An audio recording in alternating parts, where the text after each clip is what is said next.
were you involved with the first Enlightenment Intensive? No. My first Enlightenment Intensive was the Christmas 1968 one, which was the third one ever given. Can you tell me a little about that experience? Certainly can. It was a 5-day intensive held between Christmas and New Year's Day of that year. That is Christmas of 1968.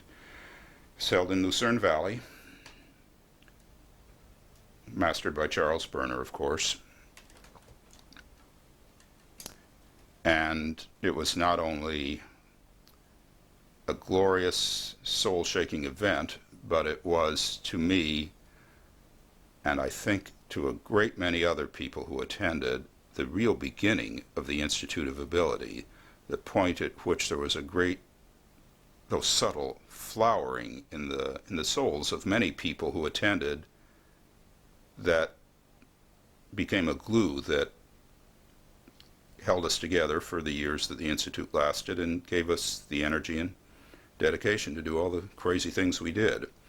The intensive itself was held in cold weather. It was snowing a good part of the time. And on the first day, Charles took all our car keys. This is in an isolated desert mountain canyon. The nearest payphone or other accoutrement of civilization was probably a 2-mile walk. And he did tell us he would give us the keys back if we requested them. And I think just one person did so during that intensive. It was a large intensive. I think there were about 40 people attending. I got sick during it, but that's nothing extraordinary. People often get sick during Enlightenment intensives, and the more remarkable part of this is, in my experience, the vast majority of them who do are totally recovered physically by the time the intensive ends. I struggled and sweated a lot with the sickness and with my question, which is the normal beginner's question of who am I? And I didn't get it. Not during the intensive. But I chose to keep on holding the question after the intensive ended, and about, I think it was a week later, possibly 2 weeks later, I was lying peacefully in bed alongside my girlfriend at the time, and I suddenly had my first genuine enlightenment of this lifetime. And it was a very mild one. It had the appearance of a great widescreen motion picture, or the curtain in front of the screen opening in front of me,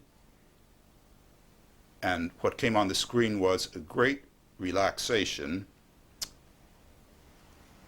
over generally my all rightness. I could just say the best verbal representation of that enlightenment was that I'm all right, but it was over a specific worry I was very much fretting about at that period, which was I was worried about going bald. My hairline was receding, and it terrified me to think that I might be nearly or completely bald within a few years, and had been spending a lot of sleepless nights, so to speak, on that. And what that message, that opening curtain, said was, forget it, Charlie, you're okay no matter what. A week or two after that, I had the opportunity to go back to Lucerne Valley and to tell Charles of my experience, and he confirmed that it was as I thought. But that's just me. I met many people at that intensive whom I had not met in the periods I was spending at Costa Mesa, and whether I had met them before or not, I got to know them at a depth that I had never gotten to know them until then, because even though, as Charles says, and I more or less agree, an enlightenment intensive is an exception to life, and by that he meant, I'm reasonably sure, that you are not working on your relationships. Paradoxically, one's relations get deepened in a way that they can in no other venue that I know of during an intensive. You fall madly in love with all sorts of people.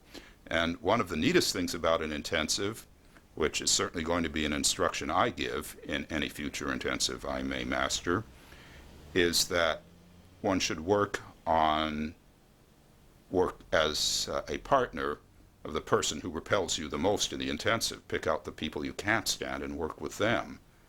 And you may or may not end up